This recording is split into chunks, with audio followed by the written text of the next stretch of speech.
we've had a program where we've been able to demonstrate that for a relatively small investment, so 20 to 30,000, focused on essentially a building tuning regime, a maintenance regime, and building management systems, that you can on average improve the quality of the building by 1.5 stars, neighbours, and an average saving of $23,000 per year. I'm Adam Jones. This is the Future of Structures podcast.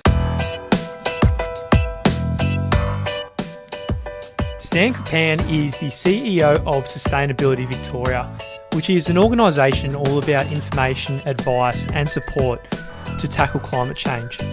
The world needs to get to zero emissions within a few decades, and there needs to be partnership between government and private organisations. So Sustainability Victoria are providing the vision and help for Victorians to do their bit. In this episode with Stan, I discuss what is the role between private and the public sector in reaching sustainability targets, and the opportunities to retrofit existing buildings and engaging with the building owners, and how tighter margins are going to be the catalyst for big innovations in the coming years. It was an absolute privilege getting to speak to Stan. I hope you guys enjoyed this conversation as much as I did speaking to him. And without any further ado, here is Stan.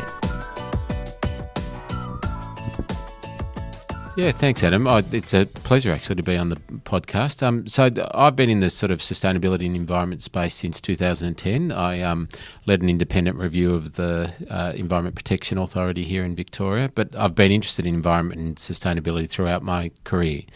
My background's in health, safety and environment regulation, mostly at WorkSafe, and so I was just looking for an opportunity to get into environment and sustainability at the right time, and have been really fortunate that I've been the CEO of SV since 2012. Absolutely. And just walking through these offices right now and speaking to some of your colleagues, it just seems like a really great place to work, and the culture here, and not as much bureaucracy as I would have thought, going into some government organisation. It doesn't seem like that at all. Yeah, well, that's a lovely compliment. Look, they're fantastic people. They're really passionate. They really care about their work, which is what drives me. I've had a career where I've been fortunate enough to work in areas that I've been passionate about, a whole range of different areas, and environment and climate change is a big one. But I'm surrounded by people who are very talented and committed to the same cause that I am. And although we are a government organisation, we do pride ourselves on being agile. We're not a huge organisation, but we like to be innovative and really working closely with our customers and stakeholders. So thanks. Absolutely, no problem.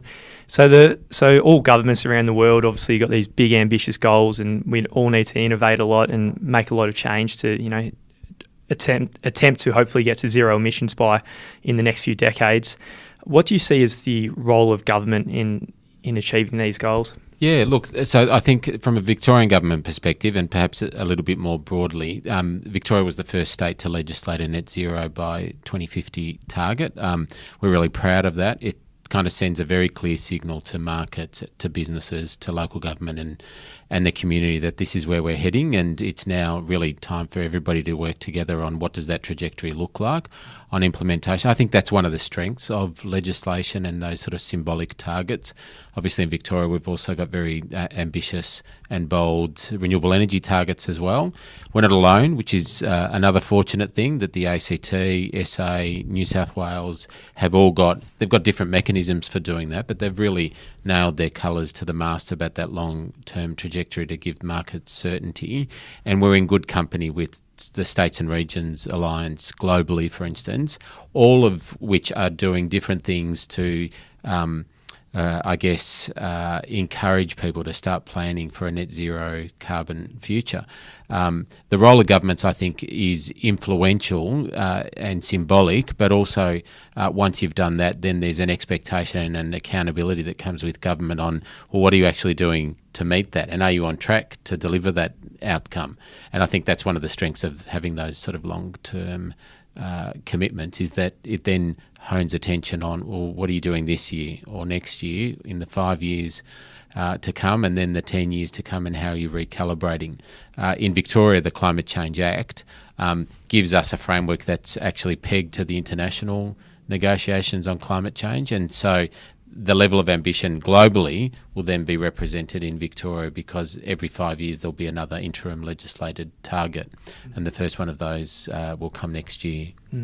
I noticed Sustainability Victoria has a lot of incentives for businesses to really push green. I'd like for you to just comment on incentives and also on the flip side, is there a role for tax in the future? Obviously, Australia was one of the first to start a carbon tax. Do you think this is something we're going to see at some stage in the future? Yeah, so Sustainability Victoria as a government agency is not a regulator. It works effectively in trying to influence people's behaviour, and we do that in a whole range of different ways and tools. And some of those look like regulatory tools, but in Victoria we've taken the view since 2005 that we should separate policy from regulation and from programs. And that allows us to work really closely to understand our customers and how we work with them. And by customers, I'm talking about households, businesses, local government and schools, who are our core constituents. And we really pride ourselves on working closely with them and understanding what their needs are, and then trying to respond to those. So that means we're working a lot with financial incentives, a lot on encouragement and recognition and awards and things like that. We provide a lot of information and guidance around different things, whether it's energy efficiency, whether it's renewable energy, or whether it's waste and recycling. And we work in all of those areas. But we do work closely with policy and regulators as well. And I think that's important, that we understand their craft and that they understand how we add value to their work, because in some of the areas that we work, there is a continuum between working with, if I use it for instance, we're working at the moment in a program called Zero Net Carbon Homes, where we're trying to work in partnership with volume home builders and developers around designing a home of the future, which is a smart home that's effectively net zero. Now, that will inform, I think, what's possible, what the costs are of doing things, and that may actually affect then policy decisions later. It may affect how we regulate later. We've had a long history of doing that sort of work around innovating, working with people at the front runners, and then that becomes the norm eventually because of innovations. And that happened, for instance, with Six Star here in Victoria. And so I think that's an example where we're kind of really part of this continuum, and that's where we work really closely with policy and regulation to understand them. Whether a tax is a good thing, I think they are definitely policy options that are available. And then there's a question of whether they're appropriately discharged at state or federal level. Yeah, absolutely. And say for the average consumer out there, do you think the general population really cares about sustainability, or are they starting to and it's trending in that direction? Well, look, I think it depends who you're talking about. What we know is that people are interested in climate change. They understand it, for instance. Our social research says that 91% of Victorians accept that climate change is happening. And of those, a good deal of them, I think it's about 90%, say the government and business should be leading the way. Government first and then business supporting. We also know that a good deal of them say that they would prefer to buy from businesses, buy from products and services from businesses that are overt about being committed to climate action. And that have sustainable choices in their products and services. And so what that says to me is that, yes, there is a market there. The market supply is probably lower than it should be given that level of interest and demand. And we know that some cohorts, if you're talking about individuals and households, some of them are very committed, and I think it's growing quickly. But whether sustainability and green is the marketing tool, I'm not sure of that. And I think it's going to depend on what it is that is the product or service. And we work really closely with our customer segments and our marketing team to ensure that our products, so if you think of information and guidance, for instance, are really well targeted to the people that we're trying to influence. And I'd imagine businesses are doing the same. In some cases, it will be the green or the sustainable choice. But for mass appeal, I reckon people are really interested in technology. And I think things like smart technologies and smart homes, the home of the future, that sort of thing, if we're talking about a household sector, is perhaps more compelling. Some of the research I saw that you guys have been doing that showed that the buildings sector is a big portion of the greenhouse gas emissions of Victoria, and drilling it down a little bit further, there seems to be opportunities with office buildings in that the office buildings built between 1966 and 2000. So about 23% of Australia's emissions come from the built environment sector, and that's spread almost evenly between commercial buildings and residential buildings.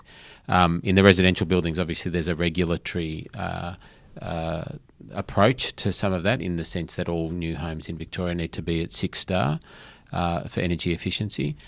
In terms of commercial buildings, the NABERS rating tool, which deals with commercial buildings, requires mandatory disclosure for larger buildings. And new buildings, our view is that new commercial buildings in Melbourne, Sydney and most big cities in Australia are now not commercial unless they're 6-star or above. And indeed, we're seeing that front end of the market, the high end, and responsible building and construction companies, as well as property owners, really targeting their portfolios to that high end, really high quality, highly energy efficient. There's a big discussion now about net zero in commercial buildings, which I think is really exciting. But in Victoria, for instance, 2 million homes are already built, and many of those were not built to the 6-star standard because they're in that older category. And in commercial buildings, a good deal of them were built in that sort of 60 to 80s in the real growth of Victoria. And it means that they're not very efficient. They're, I think, costly to run, but the costs in a commercial building sense are usually passed on to the tenant. And so that, what we call a split incentive, means that there's not a great deal of incentive for a commercial building owner to upgrade a building. But we know that part of the solution for the future is to upgrade our buildings. So how do you deal with that? We've had a program where we've been able to demonstrate that for a relatively small investment, so 20 to 30,000, focused on essentially a building tuning regime, a maintenance regime, and building management systems, that you can on average improve the quality of the building by 1.5 stars, NABERS, and an average saving of $23,000 per year. So it's basically saving the money in the first year in terms of a return of investment. Even then, it's a hard sell for commercial buildings. So I think it's the engagement and the different types of ownership structures in the what we call the mid-tier, the poorer performing buildings, that is a problem. But on that, I think there's a great deal of interest from the peak bodies, so the Green Building Council, Property Council, ASBEC, the Sustainable Built Environment Council, all interested in how do we actually engage this mid-tier. Who are the owners, and how do we find something that cuts through with them? And at the moment, it's clear that the money in and of itself is not enough because they're not seeing that incentive. Yeah, that's the first time I've ever heard of this concept of the split incentive. But yeah, it happens in all the commercial buildings. You know, there's no incentive to actually build a very high quality building. I won't say in all cases, sorry, but you know, in a lot of cases. So then, you know, the long-term benefit is there really isn't the best quality build for everyone, so it's not really a win-win at all. That's right. But having said that, one of the things that property owners are definitely interested in, even if they're not interested in sustainability, is their returns. And in a market that where there's competition for tenants, what we know is that tenants are moving towards the more energy efficient because they see the bills and they see the advantage of a more efficient building. Frankly, they're actually better buildings to be in as well. They're healthier, they look better. We know that they're more productive based on some of our studies. And so that's another kind of, I guess, marketing angle, is how are you future-proofing your buildings? How are you competing for those tenants, the higher end ones that are prepared to pay a bit more rent? How are you staying competitive? Some of the recent reports you guys have released recently is Victoria's Waste and Resource Recovery. And I wasn't planning on speaking about this today, but I was having a read of this in the foyer whilst I was waiting for you. But I noticed there was concrete, brick and asphalt as a huge proportion of Victoria's waste. And that's, you know, a lot of that's from the buildings. So what can you just speak a little bit about this report and and what are some of the opportunities with reducing our waste? Sure. So definitely part of Sustainability Victoria's work is to work on waste and recycling. We do a state infrastructure plan for waste and recycling. It's a 30-year plan. It's in fact just been finalised, and then it's supported by 7 regional plans, and that allows us to plan for waste and recycling in the longer term. In terms of Victoria, we generate about 12 million tonnes per year. And a third of that is from construction and demolition. So those materials that you spoke of, asphalt and concrete and brick and glass, etc., much of that is coming from the construction and demolition sector. What I'm really excited about, though, is that it's a sector that is very experienced in recycling, and where there's strong demand for recycling and an expectation from particularly the tier 1 builders that we are recycling as much as we can. It's actually commercially better to be using recycled content instead of raw materials in many circumstances as well. So more than 80% of Victoria's construction demolition is actually recovered, meaning that it's recycled, which is great. So a lot of the concrete is crushed into aggregate and then becomes another substitute, either in new concrete or in roads. In asphalt, we know from a project that we did with Downer EDI that up to 99% of an asphalt road can be recycled. And you can also put other products and materials in it. One of the exciting developments in the last year or so has been a focus on the neighbours rating tool to include waste and to make that rating tool a bit more accessible for commercial buildings. We're really supportive of that. That's led out of New South Wales, but there's a number of Victorian buildings that are using it. And also there's just recently, in fact, in Sydney, the Better Buildings Partnership, which we've been working closely with, have released a fit-out guide. And the fit-out guide looks at the dismantling and demolition of office fit-outs and how you might recycle those. It's quite a practical guide. I think the numbers are about 60,000 tonnes of construction and demolition waste goes out of the CBDs of Melbourne and Sydney in fit-outs. Great. So that's an area that we're interested in as well. To be honest, Dan, I'm absolutely very impressed with the amount of numbers you can pull just straight out of your head. You know, you got all the stats just ready to go. It comes from repetition there. That's great. We're jumping around a little bit, but as we get toward the end, do you have any advice for, say, professionals who want to be influential and make a positive impact in terms of sustainability in the future? Look, it sounds easier and a bit glib than it is, but really being authentic and being yourself. I think what people bring to this area is themselves and that history that we all have, and it's all different. Your history is different to mine, and what brought you into sustainability and piqued your interest will be different to mine as well.